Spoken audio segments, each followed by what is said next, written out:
Assalamu alaikum everyone. I am Khadija Ali from Success Coaching Classes. Today we are going to study Principles of Management. Here is part 37. Process of Direction. इसमें है Setting and defining the objectives, organizing the efforts, measuring the work, developing the people. अब हम आगे इसका explanation देखते हैं. चलिए अब हम आगे देखते हैं. आगे है setting and defining the objectives. उसमें है the first step is to decide what needs to be achieved. इसका पहला स्टेप है ये डिसाइड करना कि हमें क्या अचीव करना है, हमारी क्या नीड्स हैं जिनको हम अचीव करना चाहते हैं.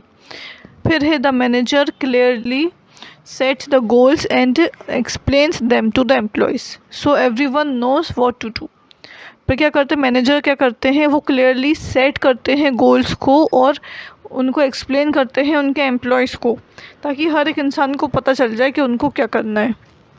लोगों को उनके गोल्स क्लियरली समझ में आएंगे तो उनको काम करने में परेशानी नहीं होगी. सेकंड है ऑर्गेनाइजिंग द एफर्ट्स. इसमें है the manager plans and arrange all the work and activities. Second जो पॉइंट है उसमें क्या होता है, मैनेजर जो हैं वो प्लान करते हैं और अरेंज करते हैं पूरे वर्क और एक्टिविटीज़ को. जो भी उनकी एक्टिविटीज़ होती हैं और वर्क होता है उनको प्लान किया जाता है और फिर उसके अकॉर्डिंग उसको अरेंज करा जाता है. आगे है he makes sure that everyone knows their roles and gives proper guidance so that the work goes smoothly. वो इस चीज़ को श्योर करते हैं कि हर एक इंसान को ये पता हो कि उसका क्या काम है और फिर उसको उस काम के हिसाब से गाइडेंस देते हैं ताकि उनका जो काम है वो आसानी से हो सके. थर्ड पॉइंट है मेजरिंग द वर्क. इसमें है the manager keep track of how the work is going. जो मैनेजर है वो इस चीज़ को ट्रैक करता रहता है कि काम सही से चल रहा है या नहीं चल रहा. He checks if the performance meets the goal and help employees improve if needed. वो ये चेक करते हैं कि जो परफॉर्मेंस है वो सही से चल रही है या नहीं चल रही है, उनके जो भी गोल्स हैं उसके अकॉर्डिंग परफॉर्मेंस जा रही है कि नहीं जा रही, उनके गोल्स फुलफ़िल हो रहे हैं या नहीं, इस चीज़ को देखा जाता है. अगर एम्प्लॉय को मदद की ज़रूरत होती है तो वो एम्प्लॉय की मदद करते हैं. फोर्थ पॉइंट है डेवलपिंग द पीपल. इसमें है the manager helps employees grow by training and motivating them. जो मैनेजर हैं वो क्या करते हैं, एम्प्लॉयज़ की मदद करते हैं उनको ट्रेन करने में और मोटिवेट करके उनको मदद करते हैं. He builds confidence, team work and trust among the workers. वो जो है उनके जो वर्कर्स हैं उनके बीच में कॉन्फिडेंस बिल्ड करते हैं, टीम वर्क बिल्ड करते हैं और ट्रस्ट, ये सब चीज़ों को बिल्ड किया जाता है ताकि वो वर्कर्स अपना काम आसानी से कर सकें, उनको उनके काम में कोई परेशानी नहीं आए.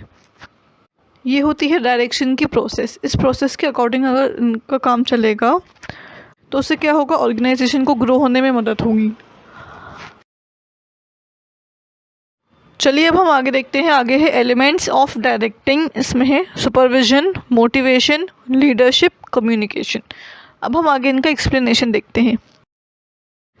चलिए अब हम आगे देखते हैं. आगे है सुपरविजन. इसमें है overseeing and guiding employees to sure tasks are completed as per plans and instructions. Supervision में क्या होता है, एम्प्लॉयज़ पे नज़र रखी जाती है और उनको गाइड किया जाता है ये इंश्योर करने के लिए कि उनके जो टास्क हैं वो अकॉर्डिंग टू प्लान कंप्लीट हो रहे हैं या नहीं. उन्होंने जो भी प्लान बनाया है, जो भी इंस्ट्रक्शंस दिए हैं उसके हिसाब से एम्प्लॉयज़ काम कर रहे हैं या नहीं कर रहे, इस चीज़ को देखा जाता है और उनको गाइड किया जाता है. A manager is checking their team to make sure everything is on track.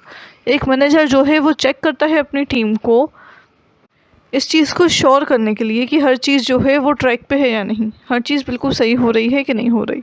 Second point है मोटिवेशन. इसमें है encouraging peak performance using internal and external rewards, recognising achievements. इसमें क्या होता है, इसमें इनकरेज किया जाता है पीक परफॉर्मेंस को इंटरनल और एक्सटर्नल रिवॉर्ड्स को इस्तेमाल करके. जो भी हमारी पीक परफॉर्मेंस चल रही होती है उसको हम इंटरनल और एक्सटर्नल रिवॉर्ड्स से इनकरेज करते हैं. इसका मतलब ये है कि कोई एम्प्लॉय जो है वो अगर डिमोटिवेट है, वो काम सही से नहीं कर पा रहा, तो हम उसको मोटिवेट करते हैं। उसको मोटिवेट करने के बहुत सारे तरीके होते हैं। एक होता है फाइनेंशियल मोटिवेशन, एक होता है नॉन फाइनेंशियल मोटिवेशन। जो एम्प्लॉय जो है फाइनेंशियल मोटिवेशन से मोटिवेट हो सकता है तो उसको हम फाइनेंशियल मोटिवेशन देते हैं। जिसको नॉन फाइनेंशियल मोटिवेशन से मोटिवेशन मिल जाता है उसको नॉन फाइनेंशियल मोटिवेशन देते हैं। और मोटिवेशन के ये टाइप्स भी हैं, एक है पॉजिटिव मोटिवेशन, एक है नेगेटिव मोटिवेशन। जो इंसान पॉजिटिव मोटिवेशन से मतलब तारीफ़ करके, प्रमोशन करके जो है मोटिवेट हो रहा है, उसको हम इस तरीके से मोटिवेट करते हैं। जो इंसान जो है डिमोशन से या फिर चिल्ला के ये सब करके, चिल्ला के नहीं मतलब गुस्से से, इन सब चीज़ों से अगर मोटिवेट होकर काम कर रहा है तो हम उसको उस तरीके का मोटिवेशन देते हैं। ये एम्प्लॉय पे बेस्ड होता है कि एम्प्लॉय को किस तरीके का मोटिवेशन चाहिए। वो जिस भी तरीके के मोटिवेशन से मोटिवेट होकर काम करता है उसको हम वो मोटिवेशन देते हैं। फिर इसमें आगे है and creating a positive work environment. This is about inspiring employees to do their best work. और इसी के साथ हम क्या करते हैं, एक पॉजिटिव वर्क एनवायरनमेंट को क्रिएट करते हैं।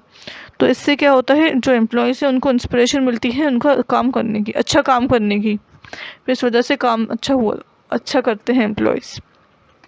फिर उसके आगे थर्ड पॉइंट है लीडरशिप। इसमें है इन्फ्लुएंसिंग एंड गाइडिंग इंडिविजुअल्स और टीम्स टुवर्ड कॉमन गोल्स। इसमें क्या होता है, इसमें जो है इन्फ्लुएंस करा जाता है और गाइड करा जाता है लोगों को, इंडिविजुअल्स को या फिर टीम्स को एक कॉमन गोल की तरफ। Providing vision and making decisions. इसमें क्या होता है, प्रोवाइडिंग विजन्स मतलब कि विजन भी प्रोवाइड करते हैं और उसी के साथ साथ डिसीजन मेकिंग में भी मदद करते हैं। A good leader knows where they are going and can point the team in the right direction. जो अच्छा लीडर होता है उसे पता होता है कि उसकी टीम को किस तरीके से मोटिवेट करना है, उनको किस तरीके से डायरेक्शन देनी है। फोर्थ पॉइंट है कम्युनिकेशन। इसमें है effectively conveying instructions, expectations and feedback to ensure a common understanding among team members। इसमें क्या होता है, इसमें ये इफ़ेक्टिवली कन्वीइंग करते हैं इंस्ट्रक्शंस को, एक्सपेक्टेशंस को और फीडबैक को इंश्योर करने के लिए कॉमन अंडरस्टैंडिंग को लोगों के बीच में। मतलब ये है कम्युनिकेशन में ऐसा होता है कि वो इस टाइप से बात करते हैं कि सब लोगों को उनकी बात समझ में आ जाए। जो भी टीम लीडर है वो टीम को या फिर इंडिविजुअल्स को इस तरीके से समझाता है कि हर एक इंसान को उनके गोल्स समझ में आ जाए, किसी को कोई भी प्रॉब्लम नहीं हो और वो काम आसानी से कर सके। फिर आगे है this is about making sure everyone is on the same page. इसका मतलब ये होता है, ये इस चीज़ को श्योर करने का होता है कि मतलब ये इस तरीके से जो है लोगों को समझाएं कि उन लोगों को अच्छे से बात समझ में आ जाए, किसी को कोई भी कन्फ्यूजन ना हो। और वो इस चीज़ को श्योर करते हैं कि हर एक इंसान जो है सेम पेज पे हो मतलब ये कि उन सबको बात समझ में आ जाए। प्रिंसिपल्स ऑफ मैनेजमेंट का पार्ट 37 एंड होता है। Thanks for watching. Please like, share and subscribe. Press the bell icon.